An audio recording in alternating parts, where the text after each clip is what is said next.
राधे राधे भक्तजनों, आप सभी का आपके अपने YouTube चैनल इंस्टा भक्ति कथा में हार्दिक स्वागत है। आप सभी को रक्षाबंधन की हार्दिक शुभकामनाएं। आइए श्रद्धा से भगवान का स्मरण करते हुए रक्षाबंधन की कहानी आरंभ करते हैं। रक्षाबंधन की पौराणिक कथा के अनुसार एक समय राजा बलि स्वर्ग को जीतने को यज्ञ कर रहे थे। राजा बलि को यज्ञ करता देखा तो देवराज इंद्र को बड़ी चिंता हुई। उन्हें चिंता होने लगी कि राजा बलि कहीं स्वर्ग पर ही अधिकार न कर लें। देवराज इंद्र भगवान श्री हरि नारायण की शरण में गए और श्री हरि नारायण से प्रार्थना करने लगे, हे नारायण, राजा बलि से हम सभी देवताओं की रक्षा करें। राजा बलि स्वर्ग को जीतने के लिए यज्ञ कर रहे हैं। अगर उनका यज्ञ पूरा हो गया तो देवताओं का क्या होगा। भक्तजनों, जब देवताओं पर संकट आया तो उनकी रक्षा के लिए भगवान श्री हरि को अवतार लेना पड़ा। देवताओं की सहायता के लिए भगवान श्री हरि ने वामन यानी छोटे ब्राह्मण का अवतार लिया। ब्राह्मण के रूप में भगवान राजा बलि के पास गए और उनसे भिक्षा मांगने लगे। राजा बलि ने भिक्षा देने का संकल्प करना चाहा तो शुक्राचार्य जी ने उन्हें रोक दिया और कहने लगे, ये उस विष्णु की कोई चाल है, वो तुम्हें यज्ञ पूरा करने से रोकना चाहता है। लेकिन राजा बलि ने कहा कि दान देना मेरा धर्म है और मैं अपने धर्म से पीछे नहीं हटूंगा। राजा बलि ने दान देने का संकल्प कर लिया। भगवान वामन ने राजा बलि से दान में 3 पग भूमि मांग ली। राजा बलि ने सोचा, छोटा सा ब्राह्मण है, 3 पग में भला कितनी जमीन ले पाएगा। यह सोचकर राजा बलि ने 3 पग भूमि देने का वचन दिया। लेकिन ये कोई साधारण ब्राह्मण नहीं थे। ब्राह्मण के वेश में भगवान श्री हरि थे। उन्होंने अपना कद बढ़ाया और देखते ही देखते विराट रूप धारण कर लिया।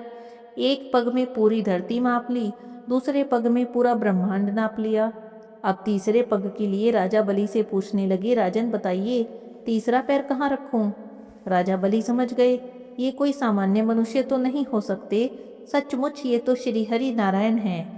राजा बलि ने अपने वचन को पूरा करने के लिए अपना सिर भगवान के आगे रखकर कहा, हे प्रभु, अब तो मेरा अपना केवल मेरा शरीर ही है, आप अपना तीसरा पैर मेरे सिर पर रखें। तब भगवान विष्णु राजा बलि की भक्ति से प्रसन्न हो असली रूप में प्रकट हुए। राजा बलि की भक्ति और उनकी वचन पालनता से भगवान बहुत प्रसन्न हुए और वरदान मांगने को कहा। तब राजा बलि भगवान विष्णु से कहने लगे, हे प्रभु, यदि आप मुझसे प्रसन्न हैं और वरदान देना चाहते हैं तो आप मेरे साथ हमेशा पाताल लोक में रहें। भगवान विष्णु ने वरदान देने का वचन दिया था, इसीलिए राजा बलि की बात उन्हें माननी पड़ी। राजा बलि के साथ भगवान विष्णु पाताल लोक में चले गए। जब भगवान विष्णु पाताल लोक में रहने लगे तो संपूर्ण ब्रह्मांड के संचालन में बाधा उत्पन्न हुई। देवी लक्ष्मी को, सभी देवी देवताओं को बहुत चिंता हुई। भक्तजनों, जिस भगवान के बिना संसार का संचालन कठिन हो जाए, जब वही भगवान पाताल लोक में चले गए तो माता लक्ष्मी का चिंतित होना तो स्वाभाविक था। लक्ष्मी देवी तो चिंतित होकर पाताल में गई। वहां उन्होंने राजा बलि की कलाई पर रक्षा सूत्र बांधा और उन्हें अपना भाई बना लिया।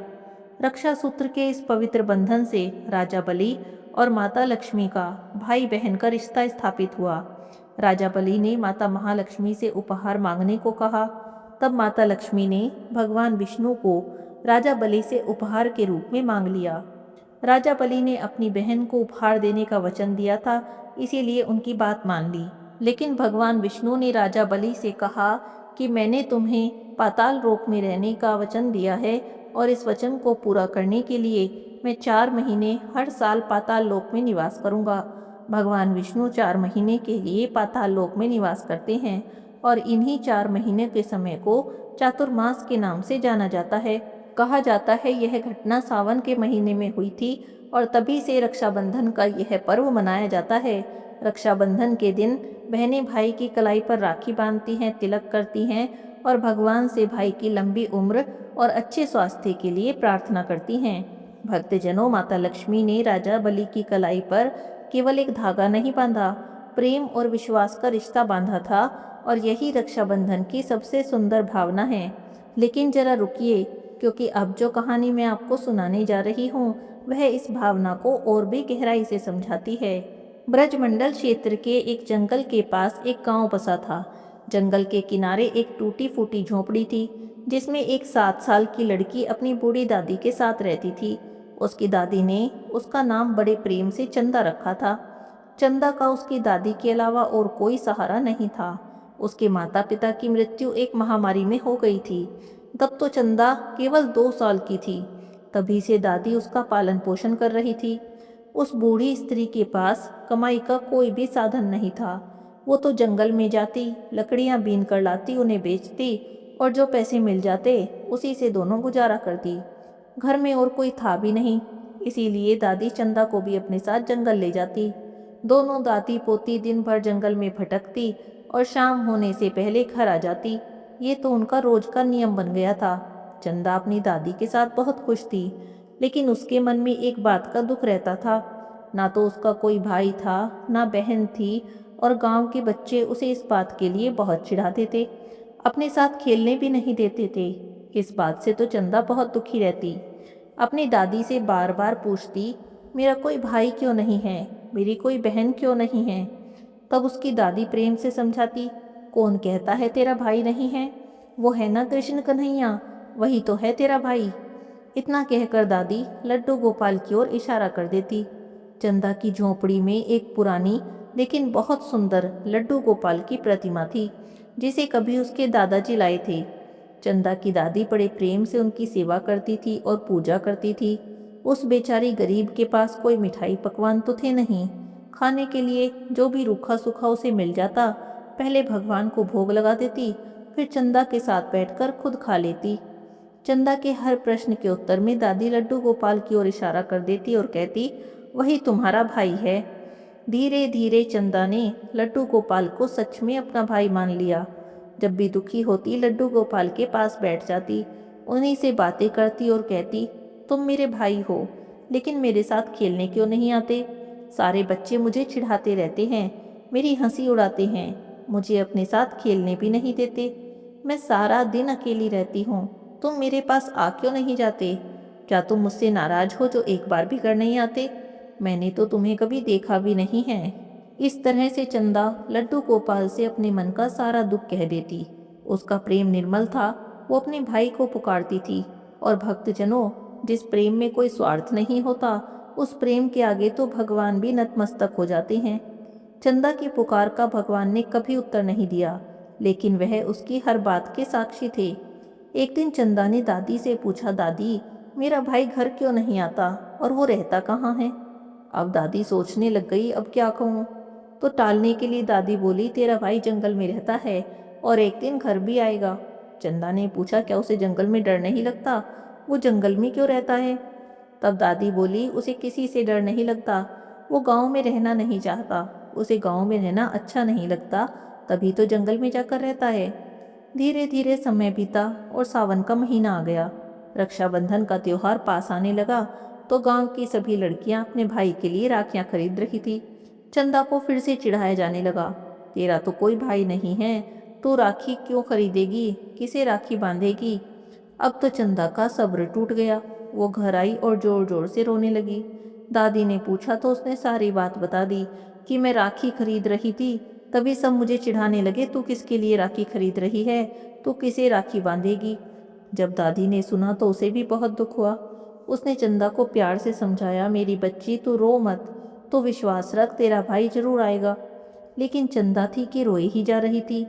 लड्डू गोपाल की प्रतिमा के पास गई, उनसे लिपटकर जोर जोर से रोने लगी और बोली, भाई तुम आते क्यों नहीं, सारे भाई तो अपनी बहन से राखी बंधवाते हैं, फिर तुम राखी बंधवाने क्यों नहीं आते। उधर लड्डू गोपाल चंदा की सभी बातों के साक्षी हो रहे थे। तभी चंदा को अचानक से याद आया, दादी ने कहा था कि उसका भाई तो जंगल में रहता है। बस फिर क्या था, दादी को बिना बताए वो तो नंगे पैर ही जंगल की ओर दौड़ पड़ी। मन में ठान कर चली थी कि आज तो भाई को लेकर ही आऊंगी। जंगल की कांटों भरी राह पर चंदा दौड़ी जा रही थी। गोविंद उसके साक्षी थे। तब श्री हरि गोविंद पीड़ा से कराहने लगे, उनके पैरों से रक्त बहने लगा। आखिर हो भी क्यों नहा, श्री कृष्ण का भक्त कोई पीड़ा में हो और भगवान को पीड़ा ना हो, ऐसा तो हो नहीं सकता। जंगल में जब चंदा के पैर में कांटा लगा तो भगवान भी पीड़ा से कराहने लगे। चंदा के पैर से रक्त निकला तो बैठकर रोने लगी। तभी भगवान ने अपने पैर में उस स्थान पर हाथ फेरा जहां पर कि कांटा लगा था। पलक झपकते ही चंदा के पैर से खून बहना बंद हो गया और दर्द भी खत्म हो गया। चंदा फिर उठी और जंगल की ओर भागी। उसके पैर कांटों से छलनी हो रहे थे, लेकिन उसे किसी बात की चिंता नहीं थी। उसे तो बस अपने भाई को ढूंढना था। वो एक स्थान पर जाकर रुक गई और वहीं बैठकर रोने लगी। जोर जोर से कहने लगी, भाई तुम कहाँ हो? तुम आते क्यों नहीं? अब तो गोविंद के लिए एक पल भी रुकना कठिन हो गया। उठे, एक बालक का रूप धारण किया और चंदा के पास पहुंच गए। उधर चंदा भागते भागते और रोते रोते भी थक गई थी। वहीं पर बैठी सिर झुकाए रो रही थी। तभी उसे महसूस हुआ जैसे उसके सिर पर किसी ने हाथ रखा हो और उसे एक आवाज़ सुनाई दी, मैं आ गया हूँ मेरी बहन, अब क्यों रोती है? चंदा ने सिर उठाकर देखा तो वहाँ एक लड़का खड़ा था। चंदा ने पूछा, क्या तुम मेरे भाई हो? उस बालक ने कहा, हाँ चंदा, मैं तुम्हारा भाई हूँ। इतना सुनना था कि चंदा फूट फूट कर रोने लगी। भगवान वहीं धरती पर बैठ गए। उन्होंने नन्ही चंदा के कोमल पैरों को अपने हाथों में ले लिया। उसके पैरों में कांटे भरे पड़े थे, खून निकल रहा था। यह देखकर भगवान की आंखों से भी आंसू बहने लगे। उन्होंने उसके नन्हे पैरों को अपने माथे से लगाया और रोने लगे। बड़ा ही अद्भुत दृश्य था। बहन अपने भाई को पाने की प्रसन्नता में रो रही थी और भगवान अपने भक्त के कष्ट को देखकर रो रहे थे। तब श्री हरि ने अपने हाथों से चंदा के पैर में चुभे एक एक कांटे को निकाला। उसके पैरों पर अपने हाथ का स्पर्श किया तो उसके सारे दुख दूर हो गए। अब चंदा अपने भाई का हाथ पकड़ बोली, भाई तुम घर चलो, कल रक्षाबंधन है और मुझे तुम्हें राखी बांधनी है। भगवान बोले, तू घर जा, दादी प्रतीक्षा करती होगी, मैं कल सुबह घर आ जाऊंगा। इतना कहकर भगवान ने उसे विश्वास दिलाया और उसे जंगल के बाहर तक छोड़ने भी आए। चंदा तो बहुत खुश थी। उसकी तो जैसे सारी चिंता मिट गई थी। घर पहुंची तो देखा दादी रो रो कर अपना बुरा हाल किए बैठी थी। चंदा को देखते ही उसे गले से लगा लिया। चंदा बोली, दादी तुम रो मत, कल मेरा भाई आएगा और कल मैं भी अपने भाई को राखी बांधूंगी। दादी ने आंसू पोंछे। उन्होंने सोचा जंगल में कोई बालक मिल गया होगा और चंदा उसे ही भाई समझ रही है। चंदा ने दादी से जिद की और भाई के लिए एक सुंदर सी राखी लेकर आई। अगले दिन सुबह नहा धोकर अपने भाई की प्रतीक्षा करने लगी। उसे बहुत देर तक प्रतीक्षा भी नहीं करनी पड़ी। थोड़ी देर में वही बालक जो जंगल में मिला था सामने से आता दिखाई दिया। उसे देखते ही चंदा खुशी के मारे चिल्लाने लगी, दादी देखो देखो मेरा भाई आया है, देखो तो जरा मेरा भाई आ गया।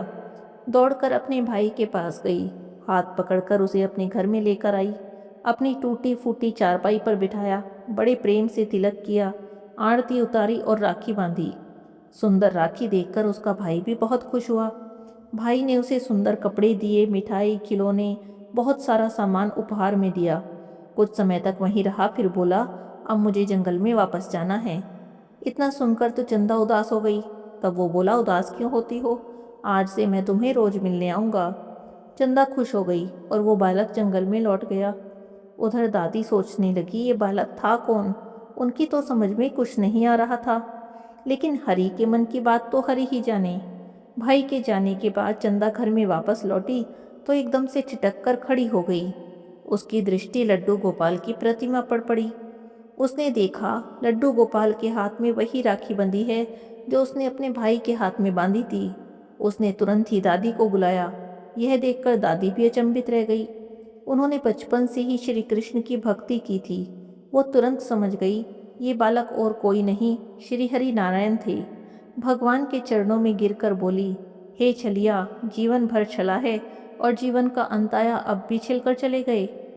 दादी चंदा से बोली, अरे वो बालक और कोई नहीं, तेरा भाई ही था। यह सुनकर चंदा भी लड्डू गोपाल की प्रतिमा से लिपट कर रोने लगी। रो रो कर बोली, कहो ना भाई, तुम ही थे ना? मैं जानती हूँ वो तुम ही थे, फिर सामने क्यों नहीं आते? अब बार बार क्यों छुपते हो? दादी पोती का निर्मल प्रेम ऐसा था कि भगवान भी विवश हो गए। लीलाधारी तुरंत ही विग्रह से प्रकट हुए और बोले, चंदा, मैं वही हूँ तुम्हारा भाई, जे तुमने मुझे ही पुकारा था और मुझे आना पड़ा। कैसे नहीं आता? जो लोग ढोंग दिखावा पाखंड करते हैं उनसे तो मैं बहुत दूर रहता हूँ, लेकिन जब भी कोई सच्चा भक्त सच्चे प्रेम से सच्ची भक्ति से मुझे बुलाता है तो मुझे आना ही होता है। भक्त और भगवान की लीला चल ही रही थी कि दादी तो भगवान में लीन हो गई। रह गई चंदा। और कुछ दिनों के बाद गांव में उसे भी किसी ने नहीं देखा। कोई भी नहीं जान पाया आखिर दोनों कहाँ चले गए, क्योंकि प्रभु की लीला तो प्रभु ही जाने। भक्तजनों, भगवान को पाने के लिए बड़े बड़े साधन नहीं, बस सच्चा प्रेम ही चाहिए। एक छोटी सी बच्ची ने भगवान को अपना भाई माना, पूरे विश्वास से पुकारा, और भगवान ने उसके विश्वास को टूटने नहीं दिया। इसीलिए कहा जाता है, भगवान के सामने शब्दों से अधिक भावना का महत्व होता है। अब आज की कथा के अंतिम प्रसंग की ओर बढ़ रहे हैं। परंपरा के अनुसार कथा के अंत में तपसी लपसी की कहानी सुननी चाहिए, क्योंकि कहानी सुने बिना कथा कहानी का फल नहीं मिलता। एक था तपसी और एक था लपसी, दोनों मित्र थे। तपसी तो भगवान की सेवा और पूजा करता था, तपस्या करता था, लेकिन लपसी पूजा पाठ नहीं जानता था। रोज सवा सेर की लापसी बनाता, भगवान को भोग लगाकर, घंटी बजाकर जीम लेता और चादर तान कर सो जाता। तभी उसका नाम लपसी पड़ गया। एक दिन की बात है, दोनों में बहस छिड़ गई कि भगवान का बड़ा भक्त कौन है। तपसी बोला मैं बड़ा हूँ, लपसी बोला नहीं मैं बड़ा हूँ। तपसी बोला अरे भाई तुम बड़े कैसे हो गए, मैं सारा दिन भगवान की भक्ति करता हूँ, पूजा करता हूँ, तपस्या करता हूँ, बड़ा भक्त तो मैं ही हूँ। तुम क्या करते हो, भगवान को भोग लगाते हो, जीम कर चादर तान कर सो जाते हो। अभी दोनों लड़ रहे थे, तभी नारद मुनि भी वहां पर आ गए। लड़ते झगड़ते देखा तो लड़ने का कारण पूछने लगे। नारद मुनि को उन्होंने सारी बात बता दी। तपसी बोला नारद गुरुजी, मैं भगवान की भक्ति तपस्या करता हूँ, और देखिए ना, ये लपसी कहता है कि भगवान का बड़ा भक्त है। तभी लपसी ने भी कहा, नारद मुनि जी, मैं तो भगवान की पूजा विधि जानता ही नहीं, मंत्र जाप की विधि भी नहीं जानता। मुझे तो बस इतना पता है, सच्चे मन से सबकी सेवा करो तो भगवान प्रसन्न हो जाते हैं। मैं तो रोज भगवान को सवा सेर की लापसी बनाकर भोग लगा देता हूँ। जितना हो सकता है सबकी सेवा कर लेता हूँ, मदद कर लेता हूँ, और मुझे लगता है प्राणी मात्र की सेवा करना भगवान की सच्ची भक्ति होती है। तभी तो खुद को भगवान का भक्त मानता हूँ। अब बताइए कौन बड़ा है। नारद मुनि भी सोच में पड़ गए। थोड़ी देर में बोले, अच्छा ठीक है, तुम दोनों आपस में मत लड़ो, कौन बड़ा है कौन छोटा है मैं ये सिद्ध कर दूंगा, लेकिन इस बात का फैसला कल करूंगा, कल तक इंतजार करो। दोनों ने बात मान ली और अपने अपने घर चले गए। अगले दिन तपसी सुबह सुबह स्नान करने जा रहा था। नारद मुनि ने उसके रास्ते में 1.25 करोड़ की अंगूठी रख दी। तपसी ने अंगूठी देखी और उसे लालच आ गया। अरे बड़ी कीमती अंगूठी है, पता नहीं किसकी गिरी है। उसने अंगूठी उठाई और कहने लगा, इस अंगूठी को बेचूंगा, बहुत सारे पैसे मिलेंगे, बड़े बड़े यज्ञ करूंगा, मंदिर बनवाऊंगा, भगवान की खूब भक्ति करूंगा, सब अपने आप मानने लगेंगे कि भगवान का भक्त तो मैं ही हूँ। इसी लालच में अंगूठी अपने पास ही रख ली। नहा धोकर तपस्या करने बैठा तो पैर के नीचे अंगूठी दबाकर बैठ गया। उधर लपसी ने रोज की तरह 1.25 सेर की लापसी बनाई, भगवान को भोग लगाने जाने लगा।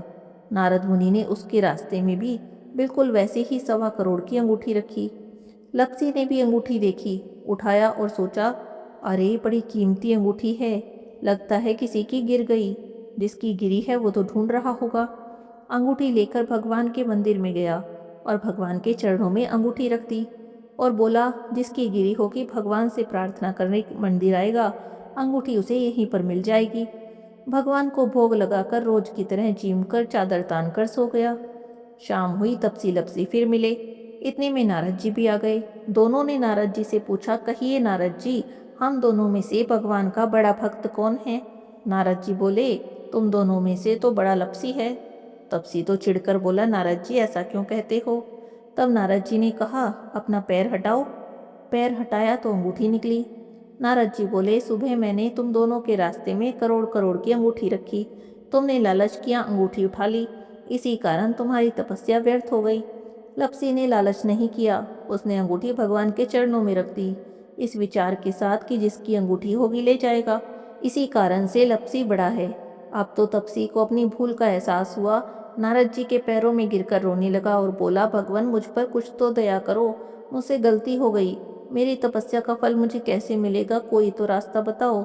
जब वो रो चीख रहा था तो नारद जी को उस पर दया आ गई। वो तब बोले, जो सारी कहानी कहेगा, तेरी कहानी नहीं कहेगा, उसके पूजा पाठ का फल तुझे मिलेगा। ब्राह्मण जिमाकर दक्षिणा नहीं देगा, साड़ी ब्लाउज देकर दक्षिणा नहीं देगा, तो उसकी तपस्या का, पूजा का सारा फल तुझे मिल जाएगा। दीपक जलाकर हाथ नहीं जोड़ेगा, दीपक से दीपक जलाएगा, उसके पूजा पाठ का फल भी तुझे मिल जाएगा। और इतना समझाकर नारद जी तो अंतर्ध्यान हो गए। तभी तो हर कथा कहानी के साथ तपसी लपसी की कहानी सुननी चाहिए, वरना पूजा पाठ का पूर्ण फल प्राप्त नहीं होता। बोलिए तपसी लपसी की जय हो। हे श्री कृष्ण भगवान, हमारे मन से अहंकार, लालच और दिखावे को दूर कर दीजिए। हृदय में सच्ची भक्ति और प्रेम की भावना भर दीजिए।